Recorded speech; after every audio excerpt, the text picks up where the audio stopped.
કેમ છો બધા? મજામાં? હું એવી આશા રાખું છું કે તમે પણ બધા મજામાં હશો. આજે તો અમને મન થયું તલની ચીકી ખાવાનું. તો તમે જોઈ શકો છો કે ગેસ ચાલુ કરીને મેં કઢાઈ મૂકી દીધી છે. પછી તેમાં 1 વાટકી તલ નાખ્યા. પછી તેને ડ્રાય રોસ્ટ કરી લઈશું આપણે.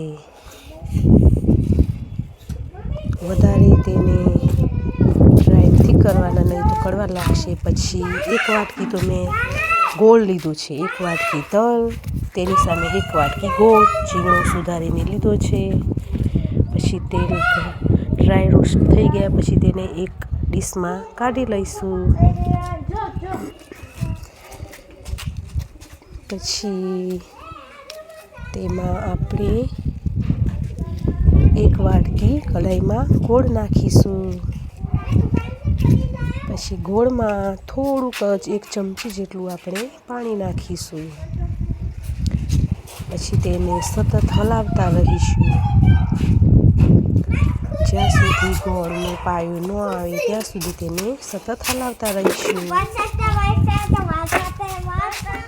હલાવ્યા રાખવાનો છે, નહીં તો તળિયે બેસી જાય. હલાવતા રહીશું. પછી ધીમે ધીમે ગોળનો કલર બદલવા લાગશે ત્યાં સુધી આપણે હલાવતા રહીશું. તમે જોઈ શકો છો કે ધીમે ધીમે ગોળનો કલર બદલાઈ ગયો છે. ધીમે ધીમે હલાવતા રહીશું. તમે પણ જણાવજો કોમેન્ટ કરીને કે તમે પણ શું બનાવ્યું આજે. જો તમને વિડીયો ગમતા હોય તો લાઈક કરો, શેર કરો, સબસ્ક્રાઈબ કરો. જોઈ શકો છો કે ગોળ હવે સરસ થઈ ગયો છે. કલર આવી ગયો છે ગોળનો. સરસ કલર આવી ગયો છે. પછી આપણે ગેસની સ્લો ધીમી કરી દઈશું. બધું ચોંટી ગયું હતું તે કાઢી લીધો. પછી હવે તેમાં આપણે તલ નાખી લઈશું. જે આપણે ડ્રાય રોસ્ટ કર્યા હતા તે તલ તેમાં નાખી લઈશું. જોઈ શકો છો કે હવે તલ આપણે તેમાં નાખી દીધા.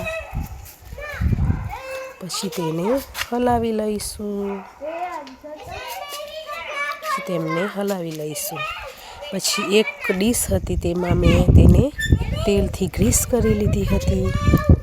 તેમાં પાથરી લઈશું.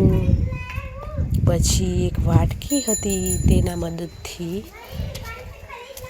જે ચમચામાં આપણે થોડુંક ચોંટી રહ્યું છે તે ચપ્પાની મદદથી તેને પણ કાઢી લઈશું. પછી એક વાટકી લઈને તેને પણ થોડું થપથપાવી લઈશું. પછી ઠંડી થાય પછી તમને બતાવીશું. તમે જોઈ શકો છો કે હજી ગરમ હતું એટલે હજી એ પીસ પડતા હવે જોઈ શકો છો કે ચીકી તૈયાર છે. ધીમે ધીમે તેને કાઢી લઈશું આપણે. જોઈ શકો છો કે તલની ચીકી તૈયાર છે. સરસ ચીકી બની છે. જોઈ શકો છો. ચાલો મિત્રો, તલની ચીકી ખાવા આવી જાઓ. તૈયાર છે તલની ચીકી. જો તમને વિડીયો ગમતા હોય તો લાઈક કરજો, શેર કરજો, સબસ્ક્રાઈબ કરજો. આવજો.